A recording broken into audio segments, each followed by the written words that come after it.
hoje nós estamos começando com o PET 6, né? Semana 1 do PET 6, português, e nós vamos ver dentro de português e literatura a geração de 45, que é a última geração do modernismo. Então nós vamos falar um pouquinho, antes de começar as atividades, nós vamos falar um pouquinho sobre o contexto histórico da época. Nós temos aí o fim da Segunda Guerra Mundial, a Guerra Fria, a criação da ONU, né, a Organização das Nações Unidas, o fim da ditadura Vargas, a mudança da capital para Brasília, o golpe de 64 e a ditadura militar. Como que nós temos aí na poesia? É uma poesia mais equilibrada, né, mais séria, com menor posicionamento político, né? Na segunda geração nós tínhamos o Carlos Drummond de Andrade, né, que ele achava que a poesia iria transformar a realidade, né? Então a questão social muito em evidência na segunda geração. Na terceira geração nós temos, isso aí vai cair um pouco, né? Essa questão do social. Os poetas são mais sóbrios, mais racionais, né? Então nós temos o João Cabral de Melo Neto, que eu já falei para vocês.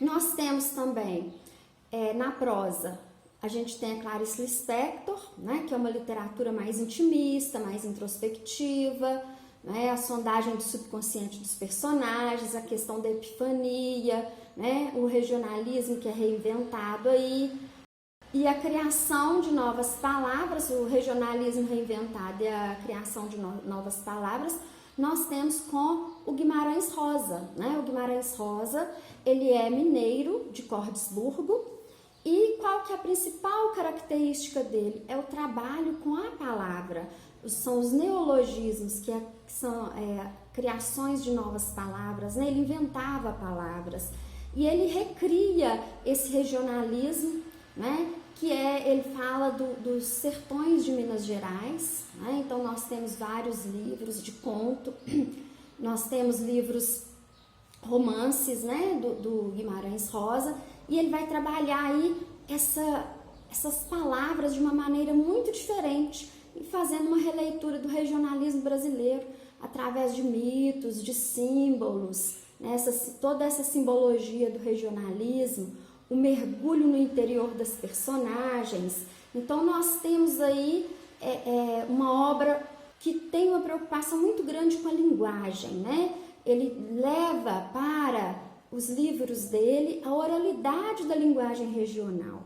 O Guimarães Rosa faz um trabalho muito interessante com as palavras. Ele é conhecido como o alquimista das palavras. Por quê? Porque ele trabalha os prefixos, os sufixos, ele trabalha tudo isso de uma maneira muito interessante.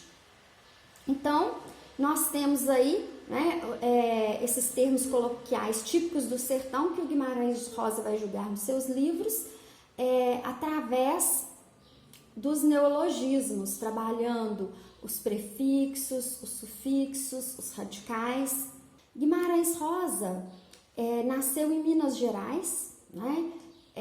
Precisamente em uma cidadezinha chamada Cordesburgo, que ganhou esse nome por causa do Guimarães Rosa, né? Todo o turismo gira em torno dessa cidade. Ele criou essa palavra através dos radicais, cordes, que quer dizer coração, burgo, que quer dizer cidade. Então, para Guimarães Rosa, Cordesburgo é a cidade do coração, é onde ele foi criado, né? Passou a sua infância, e já na infância ele tinha essa curiosidade, essa vontade de aprender palavras novas, de trabalhar com a linguagem, de trabalhar com as palavras. Então ele ficava com um caderninho anotando palavras, né? Guimarães Rosa, ele sempre teve essa preocupação com a linguagem em suas obras, né? Ele foi médico, ele foi também diplomata, morou na Alemanha um tempo, e quando médico ele viajava pelos sertões de Minas Gerais, atendendo pessoas na roça, né, que moravam aí nos sertões de Minas, E através dessas visitas, né, às famílias, essas visitas que ele fazia, ele já colhia o material para as suas obras. Então é muito interessante esse trabalho que ele faz com a linguagem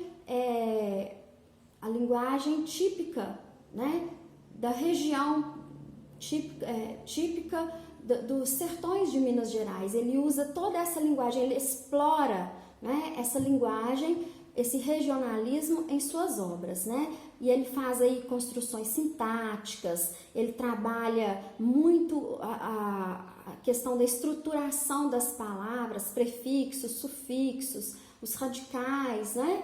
Assim como eu falei com vocês da palavra Cordesburgo, né? Ele criava aí, ele fazia todo um trabalho relacionado às linguagens, tá? Então, quais são as principais características dele, né?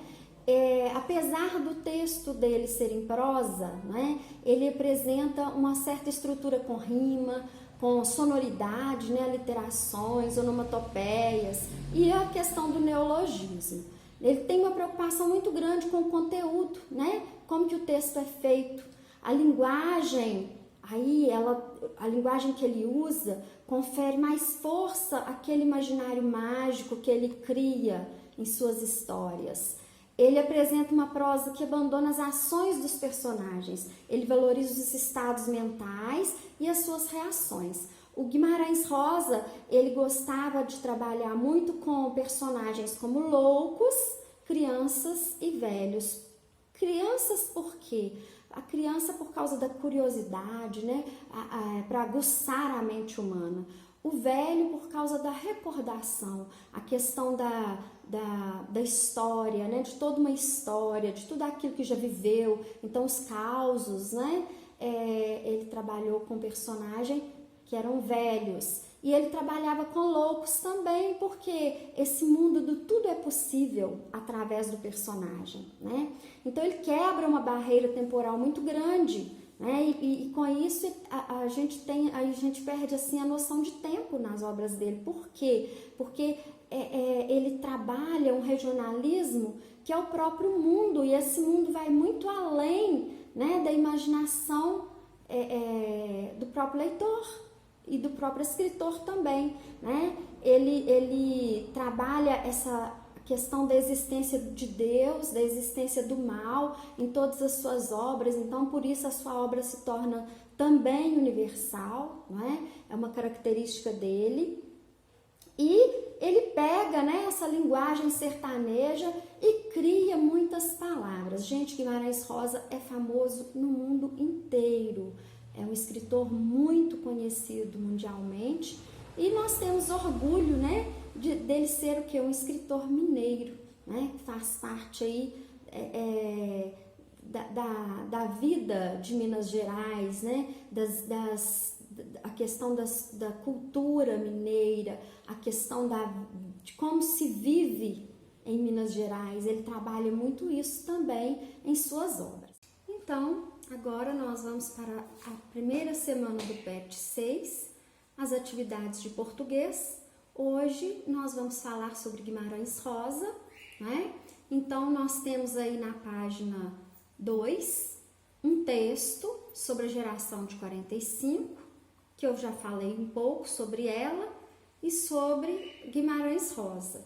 E depois nós temos o texto, vamos conhecer alguns escritores da geração de 45, que fala sobre a vida de Guimarães Rosa, e nós temos um outro texto do Guimarães Rosa, As Margens da Alegria, que é tirado do livro Primeiras Histórias, né?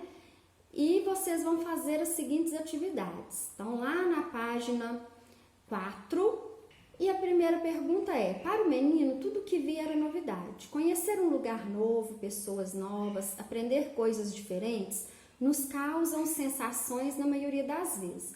Ao ler o trecho do texto, o que mais lhe chamou a atenção em relação a essas sensações? Então, ao ler o texto, né, do Guimarães Rosa, o que mais te chamou a atenção em relação às novas sensações, ao conhecer o novo? Que sensações são provocadas em você, leitor? Então, você vai responder e depois vai passar para número 2. Você conhece o termo neologismo? Você vai explicar o que é neologismo. Eu também já expliquei no vídeo sobre Guimarães Rosa. No número 3, Guimarães Rosa dá um novo estilo ao linguajar sertanejo. Que palavras do texto ratificam esta afirmativa? Então, vocês podem notar que lá no texto nós temos várias linguagens, vários termos ligados ao mundo sertanejo, né, ao linguajar sertanejo. Vocês vão copiar do texto palavras ligadas ao linguajar sertanejo e vai encontrar no texto também palavras ou expressões consideradas neologismo. Eu já expliquei o que é neologismo. O número 4, o autor explora a sonoridade da linguagem através de aliterações e onomatopeias. Então vamos lembrar, o que é onomatopeia? Onomatopeia é quando eu imito o som de alguma coisa. Eu falo toque-toque, o toque-toque do tamanquinho. Então, esse toque-toque está imitando o barulho do tamanco batendo no chão.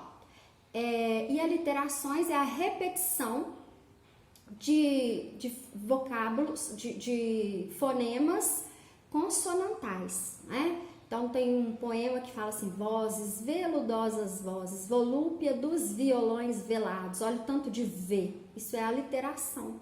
E lá no texto de Guimarães Rosa, ele trabalha muito a questão da sonoridade no texto dele, o jeito de falar mineiro, né? Então, ele tem uma certa sonoridade e ele tenta colocar isso no texto dele, né? E ele usa de aliterações e de onomatopeias. Então, você vai exemplificar, né? Retirar do texto essa exploração de sonoridade que o Guimarães Rosa faz em seu texto. Então, obrigada pela atenção, até a próxima aula. Não se esqueça de se inscrever no meu canal e de me seguir também no Instagram. Lá você vai encontrar dicas de português, literatura e redação. Até mais!